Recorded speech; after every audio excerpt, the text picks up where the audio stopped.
Hello students, in this video we will learn about consumption function.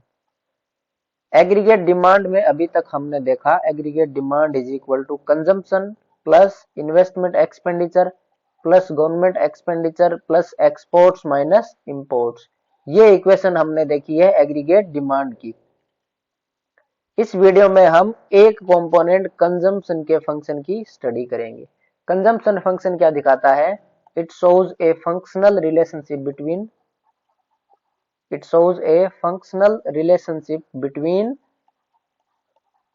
national income and private final consumption expenditure in an economy, जिसको C से denote किया जा सकता है या फिर private final consumption expenditure. National income और consumption के बीच में क्या रिलेशनशिप है, ये इंडिकेट की जाती है कंजम्पशन फंक्शन के द्वारा। तो कंजम्पशन फंक्शन क्या हुआ? It is a functional relationship between national income and consumption expenditure. अब यहाँ पे हमने डेटा लिया हुआ है, उसके अकॉर्डिंग जब इनकम का लेवल 0 है तब भी इकोनॉमी में कुछ ना कुछ कंजम्पशन तो है ही। इनकम का लेवल 0 है तो भी कंजम्पशन तो इकोनॉमी में होगा, कुछ बेसिक नीड्स हैं वो तो फुलफिल करनी ही होंगी। और वो फुलफिल कहां से होंगी? जो हमारी पास्ट सेविंग्स हैं उनसे।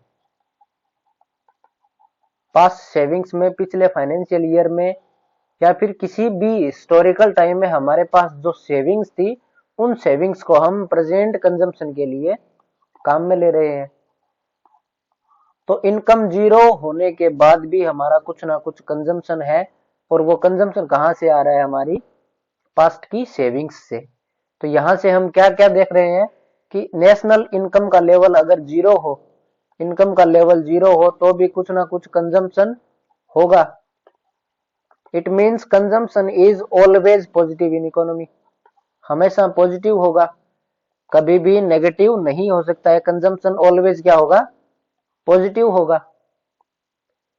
और कंजम्पशन का ऐसा पार्ट जो नेशनल इनकम पे डिपेंड ना करता हो, इनकम का लेवल 0 है फिर भी कंजम्पशन है, तो ये नेशनल इनकम पे तो डिपेंड नहीं कर रहा है। जो 40 रुपीज का कंजम्पशन हो रहा है इकोनॉमी में, ये किस पे डिपेंड कर रहा है? पास्ट सेविंग्स पे। तो कंजम्पशन का ऐसा पार्ट जो नेशनल इनकम पे डिपेंड ना करता हो उसको क्या कहा जाता है? Autonomous consumption.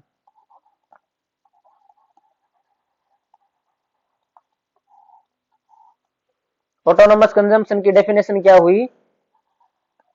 It is the part of consumption, it is the part of consumption that is independent of national income।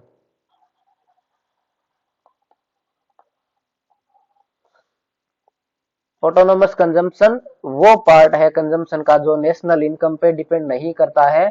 और ऑटोनोमस कंजम्पशन ड्राइव कहां से होता है? पास्ट सेविंग्स से। Okay, I hope this point is clear. फिर उसके बाद में इनकम 0 से इंक्रीज होके कितनी हुई है? 50। और कंजम्पशन इंक्रीज तो हुआ है बट कितने से इंक्रीज हुआ है? 30 से। और इनकम इंक्रीज हुई है 50 से। इसका मतलब कंजम्पशन फंक्शन है उसका स्लोप क्या होगा? कंजम्पशन फंक्शन का स्लोप क्या होगा? पॉजिटिव होगा। और कंजम्पशन फंक्शन है वो भी क्या होगा? पॉजिटिवली स्लोप्ड होगा। पॉजिटिवली स्लोप्ड इसलिए होगा क्योंकि हम एक्स एक्सिस पे नेशनल इनकम को मेजर कर रहे हैं और वाई एक्सिस पे कंजम्पशन को। जब नेशनल इनकम इंक्रीज हो रही है तो कंजम्पशन भी इंक्रीज हो रहा है, तो इसका मतलब दोनों के बीच में क्या है? पॉजिटिव रिलेशनशिप है। पॉजिटिव रिलेशनशिप होने की वजह से कंजम्पशन फंक्शन है वो हमेशा क्या होगा? अपवर्ड स्लोपिंग होगा, अपवर्ड स्लोपिंग होगा। पहली बात क्लियर। दूसरी बात ये कि जब नेशनल इनकम इंक्रीज हो रही हो 50 से, नेशनल इनकम 50 से इंक्रीज हो रही है बट हमारा कंजम्पशन लेवल कितने से इंक्रीज हो रहा है? 50 से कोई भी एक पॉइंट कम, यानी कि नेशनल इनकम में इंक्रीज हो रहा है उससे कम इंक्रीज होगा कंजम्पशन में। It means as national income increases, consumption will also increase, but increment in consumption will be lower than increment in national income. national income 50 से इंक्रीज हो रही है तो कंजम्पशन हमारा 50 से कोई भी एक वैल्यू कम 30 से इंक्रीज होगी जनरली, और बचे हुए जो 20 रुपीज हैं वो किस में जाएंगे, सेविंग्स में। ये हमारे काम में आएगा जब हम सेविंग्स फंक्शन को डिराइव करेंगे।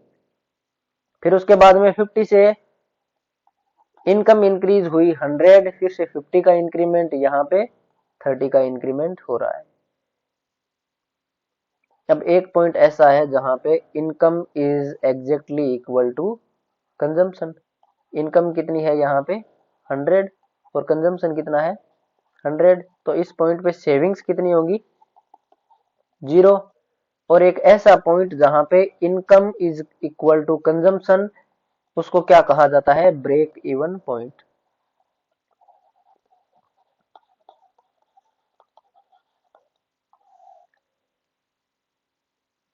तो ये पॉइंट हमारा क्या हो गया, ब्रेक इवन पॉइंट, जहां पे income is exactly equal to consumption. फिर उसके बाद में फिर से इंक्रीमेंट हो रहा है 50 का 150, फिर से 50 का इंक्रीमेंट 200, और यहाँ पे इंक्रीमेंट हो रहा है हमारा 30 का। ठीक है, तो इसमें 3 फेजेस बन रही है। अब इस डेटा से हम क्या क्या देख सकते हैं, पहला पॉइंट तो ये कि जब नेशनल इनकम 0 है तो कोई एक पॉजिटिव वैल्यू है कंजम्पशन की। दूसरी बात ये कि एक पॉइंट तक national income is lower than, national income is lower than consumption. यहाँ पे नेशनल इनकम 0, यहाँ पे consumption greater than national income. Second, यहाँ पे नेशनल इनकम है 50, अगेन कंजम्पशन कितना है 70। तो फिर उसके बाद में क्या हुआ, national income is lower than consumption और consumption is greater than national income. Third phase में क्या होता है, consumption is exactly equal to national income, जिसको क्या कहा है, break even point. Break even point. और जहां पे consumption is greater than national income, उस पॉइंट को क्या कहा है, डिस सेविंग का फेज कहा है। क्योंकि consumption is greater than national income, तो वो कंजम्पशन आएगा कहां से, हमारी पास्ट की सेविंग्स है उनको हम यूटिलाइज करेंगे, और पास्ट की सेविंग्स को यूटिलाइज करना ही क्या है, डिस सेविंग्स है। और फोर्थ फेज में क्या हो रहा है, consumption is lower than national income और national income is greater than consumption. वहां पे क्या होगा, सेविंग्स विल एक्यूमुलेट, वहां पे सेविंग्स इंक्रीज होंगी। ओके, इसी को अब हम ग्राफिकली देखते हैं। जब नेशनल इनकम 0 है तब हमारा कंजम्पशन कितना था 40, और फिर जैसे जैसे नेशनल इनकम इंक्रीज हुई वैसे वैसे हमारा कंजम्पशन भी क्या हुआ है, इंक्रीज हुआ है। तो ये हमारा हो गया कंजम्पशन फंक्शन। कंजम्पशन फंक्शन और consumption curve is a graphical representation of consumption and national income. ये हमारी 45 डिग्री लाइन है जो क्या दिखाती है, नेशनल इनकम को। एक्स एक्सिस पे मेजर कर रहे हैं नेशनल इनकम और वाई एक्सिस पे कंजम्पशन। पहला फेज जहां पे ये कंजम्पशन है और ये है national income, consumption is greater than national income, consumption is greater than national income. तो ये हमारा जो फेज है ये क्या हो गया, डिस सेविंग्स का। फिर उसके बाद में पॉइंट बी जहां पे consumption is exactly equal to national income, इसको हम क्या कहते हैं, ब्रेक इवन पॉइंट। और पॉइंट बी के बाद में national income is greater than consumption, national income is greater than consumption, तो उस फेज में क्या होगा, सेविंग्स। और वाई एक्सिस पे जो हम इनिशियली मेजर कर रहे हैं नेशनल इनकम का लेवल 0 है, वो क्या है, ऑटोनोमस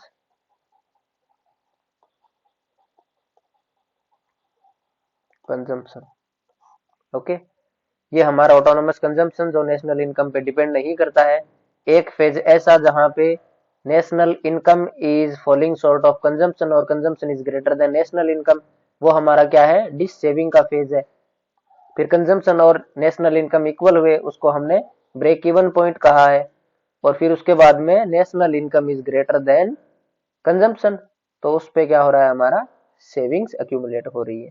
तो पहले dissaving, break even point और फिर उसके बाद में सेविंग्स। ओके, अब हम देखते हैं कंजम्पशन फंक्शन की इक्वेशन क्या होगी, मैथमेटिकल इक्वेशन क्या होगी।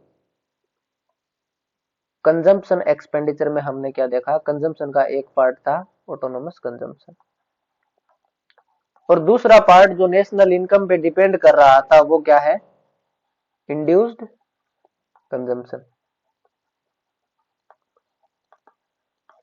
The part of consumption that is dependent on national income is known as induced consumption, or part of consumption that is independent of national income level is autonomous consumption. अब इन दोनों को add करेंगे तो हमारे पास overall consumption आ जाएगा। Autonomous consumption है, ये national income पे डिपेंड नहीं करता है, तो हमने सी बार से इसको डिनोट किया है। इंड्यूस्ड कंजम्पशन है, ये किस पे डिपेंड करता है, नेशनल इनकम पे। नेशनल इनकम को हमने वाई से डिनोट किया और इसको मल्टीप्लाई किया है बी से। बी क्या होती है हमारी यहाँ पे, marginal propensity to consume. Marginal propensity to consume क्या दिखाती है, change in consumption due to change in national income. National income जब 50 से इंक्रीज हो रही थी तो कंजम्पशन कितने से इंक्रीज हो रहा है वो कौन दिखाता है, मार्जिनल प्रोपेंसिटी टू कंज्यूम। तो हम मार्जिनल प्रोपेंसिटी टू कंज्यूम को मल्टीप्लाई करेंगे नेशनल इनकम से और उसमें ऐड करेंगे हम सी बार या फिर ऑटोनोमस कंजम्पशन, तो हमारे पास क्या इक्वेशन आ जाएगी, कंजम्पशन फंक्शन की इक्वेशन आ जाएगी। तो consumption function is equal to C bar plus B Y, where B is equal to marginal propensity to consume. This is all about consumption function. I hope you got something from this video. Thank you for listening patiently. Have a great day.